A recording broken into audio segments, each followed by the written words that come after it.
Ito, update sa impeachment. Update sa issue ng impeachment kay VP Sara. Ha?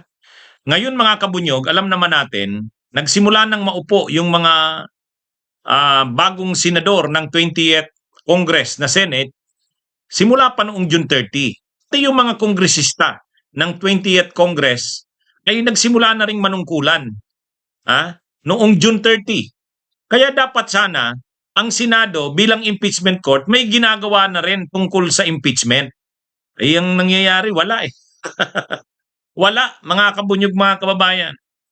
Kaya talagang ang tawag ki Chis Escudero, SD, super delay. Sabi ng tagapagsalita ng Senado, hanggat hindi sumasagot, hanggat hindi daw sumasagot ang House doon sa order na inilabas ng Senado, ay di ba hinihingi ng Senado magbigay sila ng certification? Magbigay sila ng certification ang House na talagang yung itong 20th Congress na House ay tuloy pa rin ang impeachment. Yun ang gustong mangyari ng Senado. Ito 'yon mga kabunyog, mga kababayan. Spokes, impeachment court won't meet unless House complies with orders. Yun. Yan po ang inihayag ng tagapagsalita ng Senado bilang impeachment court, si Attorney Tunggol. Sabi ni Attorney Tunggol, hindi magmi-meet o magkukonvene ang Senado hanggat hindi pa sumasagot ang House. Yan, Yan mga kabunyog ang sinabi ng tagapagsalita ng impeachment court, si Attorney Tunggol. Binarayan ni Senadora Laila de Lima. Sabi ni Senadora Laila de Lima, ito pong nasa natin. Ayan the Senate is treating the House's role in the impeachment like a dog and pony show. That the House should perform whatever it demands, even if these are not found anywhere in the Constitution or its own rules of impeachment. We are not here for their amusement. Yun. Kumbaga, sinasabi ni dating Senadora Laila na ngayon ay congresswoman, ang ginagawa ng Senado, ang trato sa Kamara ay parang performer, para silang pinapa-perform sa isang dog and pony show. Sa isang palabas. Ang gusto ng Senado, mag-perform ang Kamara sa kanilang palabas. Kaya sabi ni Laila de Lima, wag daw gamitin ng Senado ang Kamara sa dog and pony show nito. Ito yung kumpletong sinabi ni Senadora Laila o ni dating Senadora Laila, ngayon ay congresswoman. Sabi niya, basahin natin mga kabunyog. Ayan. It's one ultra-vires act after another being committed by the Senate as an impeachment court. The Senate is treating the House's role in the impeachment like a dog and pony show. That the House should perform whatever it demands, even if these are not found anywhere in the Constitution or its own rules of impeachment. We are not here for their amusement. The House is here to perform a constitutional mandate and prosecute an impeached official. The House has done and is doing its job. The Senate should do theirs as well. Yan po Yan yung sinasabi ng Kamara o ni Senadora Laila. Wag dapat nating ginagawang rason ng tila ba pattern of delay on the Senate's part yung supposed still non-compliance by the House of certain orders. In so far as the House is concerned, nagawa na nito ang kanyang trabaho sa pag-initiate ng impeachment complaint at pag-transmit ng articles of impeachment sa Senate. Dahil yan ang utos ng konstitusyon. Gawin na rin dapat ng Senado ang tatlong utos sa kanila ng konstitusyon. 1. Convene or reconvene as an impeachment court. 2, hold impeachment trial. And 3, render a verdict enough of delays and excuses. O yan mga kabunyog, mga kababayan. Yan ang kumpletong sinabi ni dating senadora, ngayon ay congresswoman, Leila de Lima. Yun, matindi ano? Matindi. Tama naman si dating senadora Leila de Lima. Problema kasi sa Senado, katulad nga ng sinabi ni Chis Escudero, ang tingin nila sa impeachment, mas nakakataas ang Senado kaysa sa Kamara. O, doon nagsisimula ang problema. Yung pagpa-file ng impeachment complaint at pagpa-file nito sa Senado para maging articles of impeachment, exclusive na power yan ng House. Hindi pwedeng questionin yan ng Senado. Pag sinabi ng House o ng Kamara na sufficient in form and substance at naaayon sa konstitusyon ang pag-file ng impeachment na ito, walang magagawa dyan ang Senado kundi tanggapin ang articles of impeachment, gawin naman nila yung kanilang tungkulin. Ano naman ang tungkulin ng Senado? Mag-convene bilang impeachment court at mag-trial. At sa bandang huli, matapos ang trial, ay mag-decide. Kaya sabi ni Senadora Leila de Lima, yung mga ginagawang order ng Senado, yung ginagawang order sa Kamara na ganitong gawin nyo, mag-submit muna kayo ng ganito, ang ginagawa ng Senado, nagpapalabas, parang pinapalabas ng Senado na sila ay magaling, sila ay nakakataas sa impeachment, at dapat sumunod sa kanila ang Kamara. Kumbaga ang ginagawa ng Senado, palabas, dog and pony show. Ngayon, sa palabas na ito, inuorderan ng Senado ang Kamara, gawin nyo ito. Ang sabi ni Senadora Leila de Lima, hindi nyo kami utusan para gawin yan. Hindi nyo kami utusan na mag-perform kami, gawin itong ganito, gawin itong ganyan. Nagawa na namin ang part namin, gawin nyo rin ang part nyo. Huwag na kayong magdidemand ng kung ano-anong mga orders. Ang ginagawa nyo, dinidelay nyo lang ang impeachment.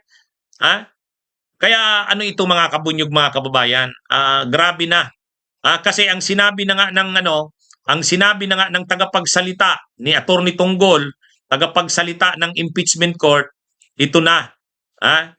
Sabi ng spokes ng impeachment court won't meet unless House complies with orders. Kumbaga, pag hindi daw nag-comply ang Kamara, hindi sila mag-meet. Mga kabunyog, mga kababayan, anong klaseng Senado ito? Pag hindi nag-comply ang Kamara doon sa order, hindi sila mag-meet. Ano yan? Parang isip bata yan na parang pag hindi mo to ginawa, sige ka, hindi kami magko-convene. Dapat nga, ang impeachment court ay mag-convene. Ngayon na may bago ng mga senador, nagsimula na rin naman sila, naupo na sila. Mula June 30, naupo na sila. So dapat mag-reconvene. Ibig sabihin, pagka-reconvene, panumpain na yung mga bagong senator judges. Dapat gumagalaw na ang impeachment court. Grabe na ang ginagawang pang-delay nitong Senado. Kaya yung mga kabunyog, mga kababayan, medyo na talaga ito, nakakapundi na itong Senado na pinamumunuan ni Chis Escudero. Hayaan nyo, nagpaplano na po ang iba't ibang mga grupo ng mga suportahan po ninyo. May malaking mga rallying gagawin para anuhan ito, kalampagin itong Senado. Noong June 9, 10, and 11, nakita nyo kami sa Senado, kinalampag natin ang Senado. Actually, ayaw pa nga nila noon na mag-convene. Ayaw nilang manumpa bilang senator judges, napilitan sila. Kaya lang ang ginawa naman, remand back sa House. Ay ngayon na naman, ayaw na naman nila. Ayaw na naman. Ang sabi ng spokesperson ng impeachment court, hanggat hindi daw nagko-comply ang House doon sa mga orders na nilabas nila, hindi sila magko-convene bilang impeachment court. Grabe. Kung ano-ano ng rason, kung ano-ano ng palusot. Masyado nang dinidelay ng Senado ang proseso ng impeachment. Ang nakalagay sa konstitusyon, kailangan ang trial ay kaagad-agad gawin o simulan. Ang trabaho ng Senado is to try and decide. Ibig sabihin, sila ang may kapangyarihan na maglitis. Ang paglilitis ay yung prosecution ay magpipresent ng mga ebidensya at testigo. Pagkatapos, magpipresent ang defense ng kanilang depensa. Saka magdi-decide ang Senado kung i-acquit or i-convict. Napakalinaw nun. Mga kabunyog, mga kababayan. Kaya dito nakakasuklam itong Senado na mayabang pa ang spokesperson nila na ang sinasabi nga itong binasa natin kanina, impeachment court will not convene. Yan impeachment court won't meet unless House complies with orders. Parang ang sinisisi pa ngayon ng Senado ang Kamara. Hindi nyo kasi kinukumply yung order namin Di ba? Ay dapat kahit hindi kinukumply ang order, di mag-convene. Matapos mag-convene, pagalitan ang Kamara, yung mga prosecutors. Di ba? Mag-convene ang Senado. Mag-convene bilang impeachment court. Tapos, pag nag-convene, pagalitan. Pagalitan in open court. Sabunin ang prosecutors in open court. Yun. Pero yung sasabihin mong hindi magkukonvene hanggat hindi kino-comply ng Kamara, parang bata 'yan. Di ba? Parang bata 'yan, mga kabunyog, argumento na 'yan. Di ba? Sasabihin mo, o sige, pag hindi kayo nag-comply sa order namin, hindi kami magkukonvene bilang impeachment court. Ganun ba 'yon?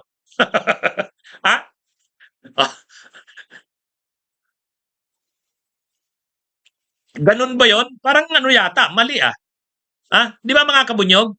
Dapat ganito, may order ang Senado bilang impeachment court. Hindi nagko-comply ang House.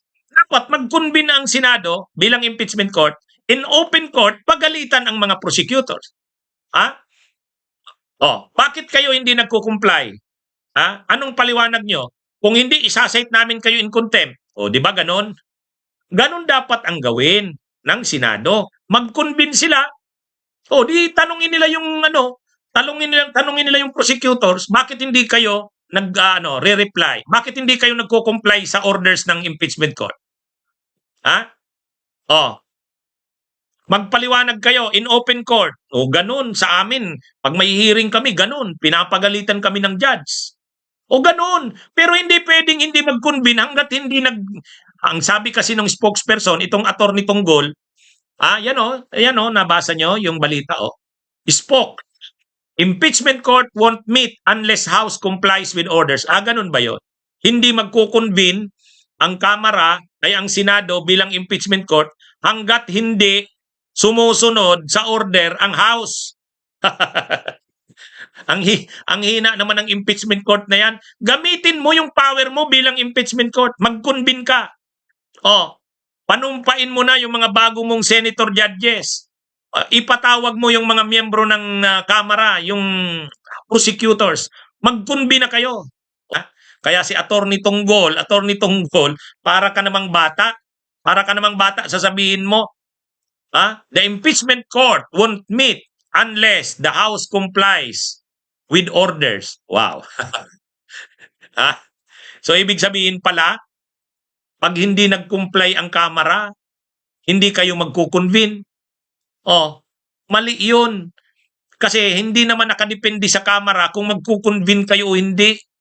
Trabaho nyo bilang impeachment court na mag-convene. Kung hindi mag-comply ang Kamara sa inyong orders, ay di pagalitan nyo, sabunin nyo.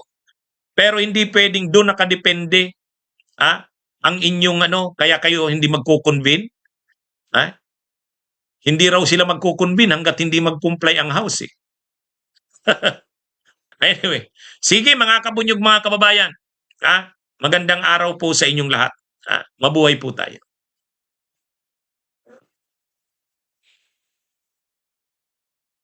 Bunyog, bunyog, halikan na kasama ka. Bunyog, kapag buklod ay may pag-asa. Luzon, Visayas, Mindanao, isa ang pananaw.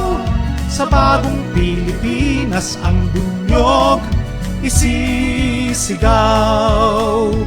Bunyog